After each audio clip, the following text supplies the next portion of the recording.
अफरोज बावकार उलमाए ज़मीन एहतराम तलबाए किराम मुअज़्ज़ज़ सामीईन व सामियात अस्सलामु अलैकुम व रहमतुल्लाहि व बरकातुहू। अल्हम्दुलिल्लाहि रब्बिल आलमीन वल आक़िबतु लिल मुत्तक़ीन वस्सलातु वस्सलामु अला अशरफिल अंबिया'i वल मुरसलीन अम्मा बअद। फ़अऊज़ु बिल्लाहि मिनश शैतानिर रजीम बिस्मिल्लाहिर रहमानिर रहीम। इन्ना लिबासुल लकुम व अंतुम लिबासुल लहुम। सदक़ल्लाहुल अज़ीम व सदक़ा रसूलुल्लाह सल्लल्लाहु तआला अलैहि वसल्लम। आइए बिना किसी ताख़ीर के अपनी और सारी कायनात के मरकज़ अक़ीदत, सुबह कायनात के शम्सुद्दुहा, शाम कायनात के बद्रुद्दुजा, अनीसे बेकसां चार असाज़े दर्द-ए-मंदा, हम गरीबों के गम गुसार, हम फ़कीरों के सरबत, नौशे बज़्म जन्नत, शब असरा के दूल्हा यानी मेरे आक़ाए करीम सल्लल्लाहु तआला अलैहि वसल्लम के पाक पवित्र और मुक़द्दस बारगाह में हदियाए दुरूद व आवाज़े बुलंद पेश करें। पढ़ें अल्लाहुम्मा सल्लि अला सय्यदिना शफ़ीअना हबीबना मौलाना मुहम्मदिन व बारिक व सल्लिम। सल्लु अलैहि सलातन व सलामन अलैका या रसूलल्लाह सल्लल्लाहु तआला अलैहि वसल्लम। ये बड़ी खुश नसीबी की मेरी ये बात है कि मेरे उस्ताद मोहतरम हज़रत क़ारी अमीन साहब क़द्दसल्लाहुल आली, और अल्लाह का शुक्र है कि मेरी पहली तकरीर भी इन्हीं के मदरसे में हुई। बस पहली तकरीर भी हमने इन्हीं के मदरसे में की थी। हज़रत हाफिज़ मेहदी साहब ने हमको खड़ा किया था। ये इन्हीं असातिज़ा के कदो-काबिश की मेहनतें हैं। और थोड़ी देर में आपसे रूबरू हूँ इंशाअल्लाह। कुछ बातें जो भाषा ज़हन में होंगी आपसे पहुँचाने की कोशिश करूँगा। एक मरतबा मेरे पास पढ़ लें अल्लाहुम्मा सल्लि अला सय्यदिना शफ़ीअना हबीबना मौलाना मुहम्मदिन व बारिक व सल्लिम। सल्लु अलैहि सलातन व सलामन अलैका या रसूलल्लाह सल्लल्लाहु तआला अलैहि वसल्लम। एक जरा ठंडे होकर ना बैठे, एक बार हाथ को उठा के बोले सुभान अल्लाह। दोनों हाथ जिसके पास उठा दे बोल दे सुभान अल्लाह। अगर मुसलमान ऐसे कमज़ोर होते ना पहले के 313 बदर के मैदान में, याद है ना इस्लाम की तारीख क्या है? मुसलमान सिर्फ 313 थे, सिर्फ 313। और इस्लाम की जब सबसे पहली जंग हुई उस जंग का नाम जंगे बदर है। और इस्लाम की तारीख पढ़ते जाइएगा, इस्लाम में सिर्फ 313 मुसलमान रोजे की हालत में हैं। और उस वक्त की बात कुरान इरशाद फरमाता है वलक़द नसरकुमुल्लाहु बदरिन व अंतुम अदिल्ला। उस वक्त की बात कुरान इरशाद फरमाता है कि तुम्हारे हाथ बिल्कुल खाली थे, तुम निहत्थे थे, तुम्हारे पास लड़ने का सामान नहीं था, तुम्हारे हाथ खाली थे, न तुम्हारे पास नेज़ा था, न तुम्हारे पास भाला था, न तुम्हारे पास लड़ने का कोई सामान था। और काफिरों ने कहा ए मुसलमानों तुम जा रहे हो तो किसके भरोसे पे जा रहे हो? तुम जा रहे हो तो किस चीज के भरोसे पे जा रहे हो? न तुम्हारे पास तलवार है, न तुम्हारे पास हथियार है, न तुम्हारे पास नेज़ा है, न तुम्हारे पास लड़ने का कोई सामान है। और वहां कुफार हजारों की तादाद में है, उनके पास हाथी भी है, उनके पास घोड़ा भी है, उनके पास बर्छियां भी है, उनके पास भाला भी है, उनके पास तलवार भी है। आखिर तुम जा रहे हो तो उसके भरोसे पे जा रहे हो? तो उन 313 ने कुफार को ललकार के कहा था ए कुफारों, तुम्हारा भरोसा लोहे की तलवार पे है और हमारा भरोसा अहमद मुख्तार पे है। अरे तुम जंग जीतते हो तलवार की बुनियाद पर और हम जंग जीतते हैं आमना लाल की बुनियाद पर। न तख्तो ताज पर तकिया, न खंजर पर, न भाले पर, भरोसा है कोई सादा सी काली कमली वाली।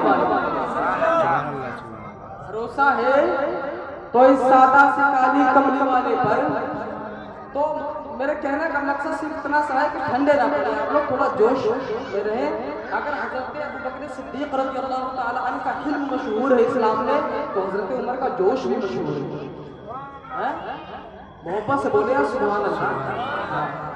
जरा दो शेर पढ़ दूँ ताकि कुछ बातें जहन पे आ जाए, तो मैं थोड़ी ही देर में निकल जाऊँ इंशाअल्लाह। और हज़रात को आना है, टाइम का दो शेर समाप्त फरमा लें।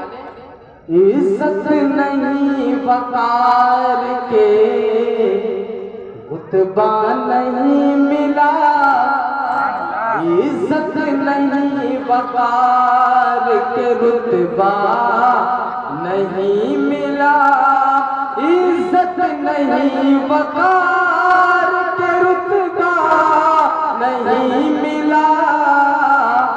मुझको करे रसूल से क्या क्या नहीं मिला मुझको दरे रसूल से, क्या क्या नहीं मिला।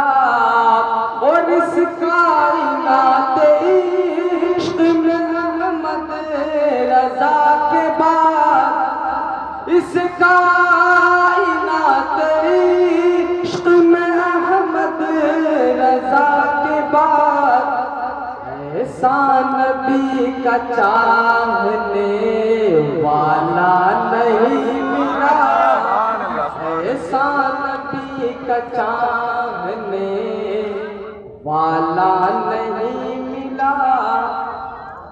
देखिए ये शादी की तकरीब है और मैंने जिस आयत करीमा की तिलावत करने का शरफ हासिल किया उसमें रब्बे कायनात इरशाद फरमाता है कि हुन्ना लिबासुल लकुम व अंतुम लिबासुल लहुम। साफ सीधा इसको इस तरह समझ लें कि मर्द अपनी बीवी का लिबास है और बीवी अपने शोहर का लिबास है, दोनों एक दूसरे के लिबास है। तो लिबास का मतलब क्या होता है?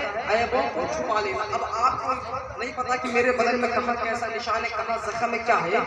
लिबास पहना सारा छुप गया, इसका मतलब ये है।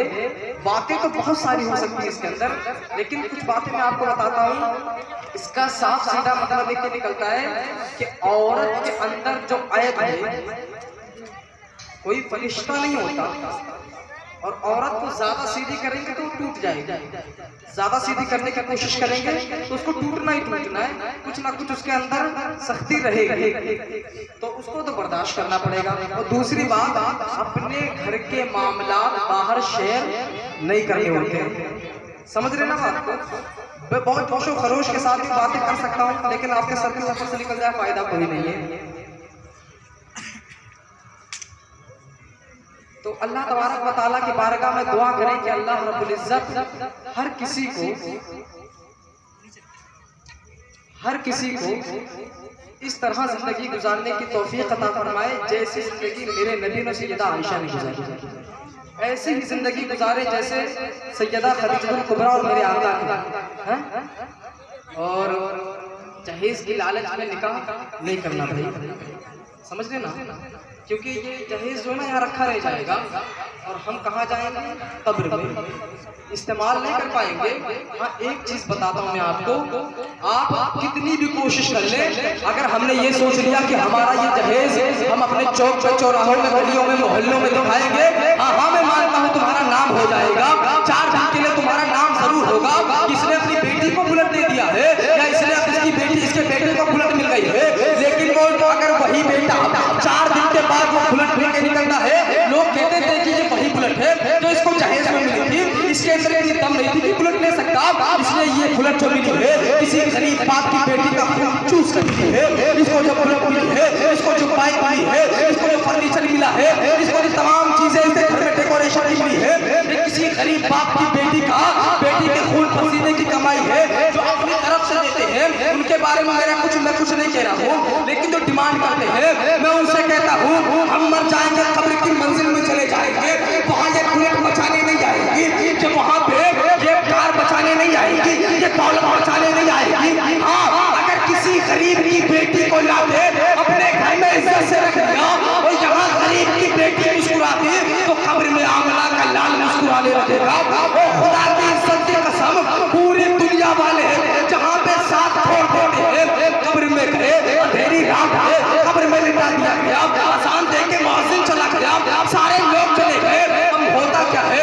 फरिश्ता आएगा, सवाल जवाब होगा और एक मरहला तो वो आएगा जब हमारे रुख से कफन हटेगा और हमारे चेहरे से कफन हटेगा और मेरे नबी रुख से चिलमन हटाएंगे और मुस्कुरा देंगे। फरिश्ते कहेंगे मुबारक हो, नसीबों वाला है आज इसकी कब्र में नबियों का इमाम चलवकर हो। आज इसकी कब्र में नबियों का इमाम जलवगर हो गया है। अगर चाहते हैं कि आखिरत समझ जाए, अगर चाहते हैं आखिरत समझ जाए, अगर चाहते हैं शफाअत मुस्तफा नसीब हो जाए, तो किसी गरीब को सताए नाम, किसी गरीब बाप की बेटी को उन पर जुल्म ना करे। अगर किसी को अपनी बहू बना के ले आए तो उसके ऊपर ये सोच के बिल्कुल कतान जहन में बात डाल आए कि इसने हमारी इज्जत नहीं की तो इसके साथ हम ऐसा करेंगे, ये हमारे या ऐसा सोच ले कि हमारे रिस्पेक्ट नहीं हो पाई है तो इसका बदला इसकी बेटी से ले लेंगे, साथ नहीं करना है।